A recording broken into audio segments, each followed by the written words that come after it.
शंकाएं आपकी दूर हो जाएंगी। तो रुद्रयामल में और स्कंद पुराण आदि ग्रंथों में वर्णन आता है, जले न वृष्टिमाप्नोति व्याधि शांति कुशोदकैः दध्ना च पशुकामाय श्रिया इक्षुरसेन च पुत्रार्थी पुत्रमाप्नोति पयसां चाभिषेचनात् वंध्या वा काकवंध्या वा मृतवत्सा चयांगना। हिंदी में आपको अर्थ बता रहा हूँ। कहते हैं दूध में शक्कर मिला करके अगर कोई भगवान शंकर जी का अभिषेक करता है तो उसकी मंद बुद्धि भी तीव्र बुद्धि में परिवर्तित हो जाती है और श्रेष्ठ विद्या प्राप्त करता है। अगर केसर मिला करके जल से अभिषेक कोई भगवान शंकर जी का करे तो यश और कीर्ति और प्रतिष्ठा की प्राप्ति होती है।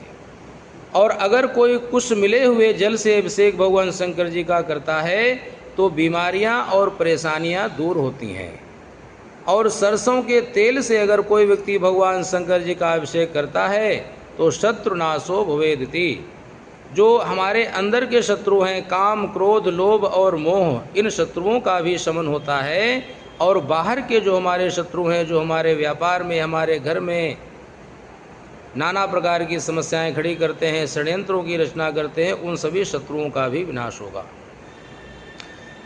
मधु से पापों का नाश होता है और रोग नष्ट होते हैं और इसके साथ साथ में धन की भी प्राप्ति होती है। और अगर कोई व्यक्ति 1.25 लाख काले तिल भगवान शंकर जी के ऊपर चढ़ा दे तो कहते हैं कि 7 जन्मों के किए हुए जो पाप हैं वो सब भगवान शंकर की कृपा से नष्ट हो जाते हैं। दूध के जो दुग्ध है, अगर गौ माता का दूध मिल जाए, देशी गाय का दूध, उससे अगर भगवान शंकर जी का अभिषेक किया जाए तो जिन स्त्रियों के एक ही संतान है या जिनके संतान होती ही नहीं है या जिनके संतान होकर के नष्ट हो जाती है या जिनको पुत्र प्राप्ति की कामना है, उनको निश्चय ही पुत्र प्राप्ति की कामना पूर्ण होती है भगवान शंकर की कृपा से। धन और वंश के विस्तार के लिए घी से अभिषेक करना चाहिए। जिनका वंश नहीं बढ़ रहा है, वंश में रुकावटें आ गई हैं, धन की वृद्धि में रुकावटें आ गई हैं, वो घी की धारा से भगवान शंकर जी का अभिषेक करें। दही और पंचामृत से अभिषेक करने से हमारा व्यापार बढ़ता है।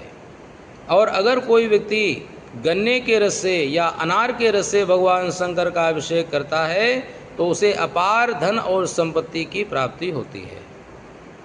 गंगा जल से भगवान शंकर का या तीर्थ के जल से भगवान शिव जी का अभिषेक करने से मोक्ष और शांति की प्राप्ति होती है। अगर